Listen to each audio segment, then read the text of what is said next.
उत्तराखंड के कण कण में शिव वास करते हैं। यहाँ कई ऐसे शिव मंदिर हैं जहाँ साल भर भक्त अपनी मनोकामनाएं लेकर आते हैं और भगवान शंकर उन्हें पूरा भी करते हैं। आज हम आपको उत्तराखंड के ऐसे ही कुछ मंदिरों के बारे में बताने जा रहे हैं जहाँ न सिर्फ भक्तों की मुरादें पूरी होती हैं, बल्कि यहाँ कुछ मंदिर की तो ऐसी मान्यता है कि जहाँ के लिए कहा जाता है कि यहाँ मरा हुआ इंसान तक जिंदा हो जाता है। अब कौन से हैं वो धाम और क्या है उनकी कहानी, ये जानने से पहले अगर आप हमारे चैनल पर नए हैं तो हमारे चैनल को सब्सक्राइब करना और बेल आइकन प्रेस करना बिल्कुल भी न भूलें। जब हम शिव कहते हैं तो हमारा मतलब होता है शून्य। आज आधुनिक विज्ञान भी इस बात को मानता है कि इस संसार में सब कुछ शून्य से शुरू होता है और शून्य पे ही खत्म। शिव को भोले भंडारी के नाम से भी जाना जाता है। ऐसा इसलिए क्योंकि वो देवों और दानवों में कोई भेद नहीं करते, उनसे जो भी कोई कुछ मांगता वो दे देते। चलो आपको सबसे पहले शिव के भोलेपन की कहानी के एक मूक साक्ष्य के बारे में बताते हैं। कोटेश्वर गुफा जो स्थित है रुद्रप्रयाग में। आपने बचपन में भस्मासुर की कहानी तो सुनी ही होगी कि भगवान शिव ने भस्मासुर नाम के एक राक्षस को ये वरदान दिया था कि वो जिसके भी सर पे हाथ रखेगा वो भस्म हो जाएगा।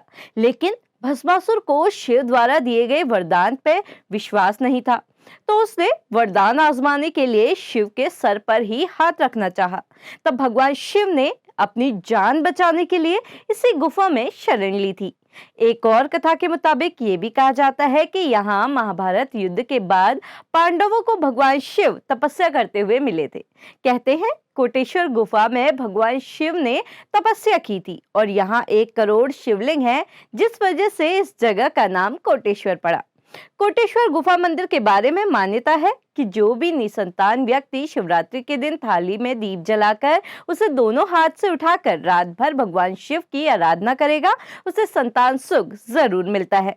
अगर आप कोटेश्वर गुफा पहुंचना चाहते हैं तो आपको सबसे पहले रुद्रप्रयाग पहुंचना पड़ेगा, जहां से 3 किलोमीटर की दूरी पर कोटेश्वर गुफा मंदिर स्थित है। अब हम आपको शिव के एक ऐसे मंदिर के बारे में बताने जा रहे हैं जहां माता पार्वती छाया के रूप में निवास करती हैं। माना जाता है कि जो भक्त एक बार यहाँ सच्चे दिल से आता है वो कभी खाली हाथ नहीं जाता। तारकेश्वर महादेव मंदिर गढ़वाल में लैंसडाउन के पास तारकेश्वर महादेव मंदिर स्थित है। अगर आप यहाँ आना चाहते हैं तो आपके लिए सबसे नजदीकी रेलवे स्टेशन कोटद्वार है। यहाँ से आप टैक्सी या सरकारी बस से तारकेश्वर महादेव मंदिर पहुंच सकते हैं। पौराणिक कथाओं के मुताबिक कहा जाता है कि यहाँ तारकासुर नाम के राक्षस ने भगवान शिव से अमरता का वरदान लेने के लिए तप किया था। वरदान मिलते ही तारकासुर ने देवताओं और ऋषि मुनियों पे अत्याचार करने शुरू कर दिए, जिसके बाद सभी ने मिलकर भगवान शिव से तारकासुर का अंत करने की विनती की।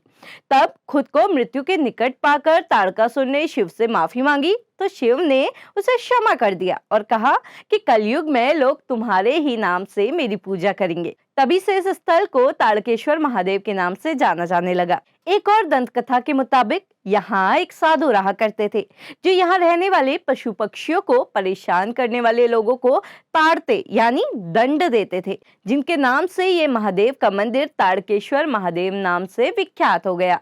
लोक मान्यताओं के अनुसार तारकासुर का वध करने के बाद शिव यहाँ विश्राम करने लगे, जिस दौरान सूरज की तेज किरणें शिव पर पड़ने लगी। ये देख माता पार्वती विचलित हो गई और खुद 7 देवदार के पेड़ के रूप में वहां प्रकट होकर शिव को छाया देने लगी, जिसके बाद से ही मंदिर के पास स्थित 7 देवदारों के पेड़ को पार्वती का रूप मानकर आज भी पूजा जाता है। माना जाता है कि आज भी पार्वती यहाँ छाया के रूप में मौजूद है। मान्यता है कि यहाँ जो भी सच्चे मन से मुराद लेकर आता है वो कभी खाली हाथ नहीं जाता।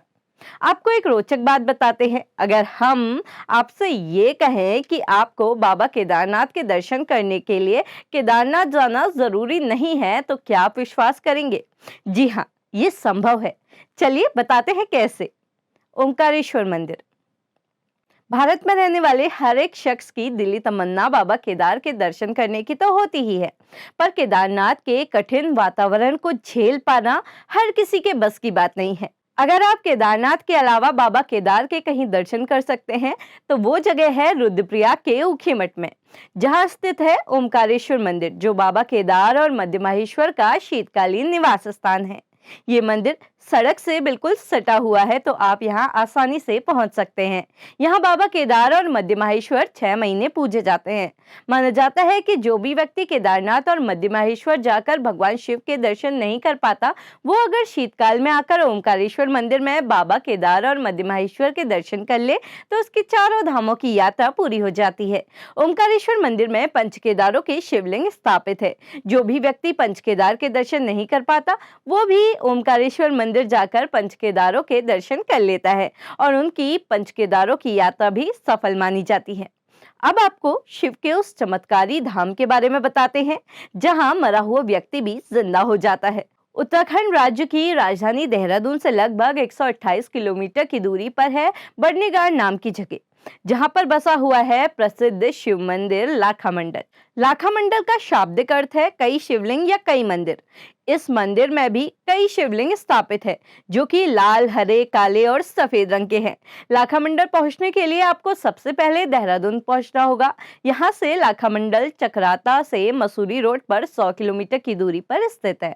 बताया जाता है कि यहाँ स्थापित हर शिवलिंग अलग अलग युग का है, जैसे सतयुग का सफेद शिवलिंग, त्रेता युग का लाल शिवलिंग और द्वापर युग का हरा शिवलिंग। लाखा मंडल में मंदिर के पीछे की तरफ 2 द्वारपालों की मूर्तियां हैं जिनका नाम नंदी तथा भृंगी है। माना जाता है कि अगर इन 2 द्वारपालों के सामने किसी मृत व्यक्ति को रखकर उस पर अभिमंत्रित पवित्र जल छिड़का जाता है तो वो मुर्दा शरीर कुछ देर के लिए जिंदा हो जाता है और दूध भात खाकर वापस शरीर त्याग देता है। लेकिन अब ये प्रथा समाप्त हो चुकी है। लाखा मंडल एक ऐसी रहस्यमयी भूमि है जहां की कहानी आपको हैरान कर देगी और ये सोचने पे मजबूर भी कर देगी कि क्या सच में कोई मरा हुआ इंसान जिंदा हो सकता है? क्या किसी को पारलौकिक दुनिया से वापस लौकिक दुनिया में लाया जा सकता है? शायद ऐसी चीजें देवभूमि में ही संभव हो। आप देख रहे थे खबर उत्तराखंड। अगर आप हमें फेसबुक पर देख रहे हैं तो हमारे पेज को फॉलो करना बिल्कुल भी ना भूलें। अगर आप हमें यूट्यूब पे देख रहे हैं तो हमारे चैनल को लाइक, शेयर और सब्सक्राइब जरूर करें।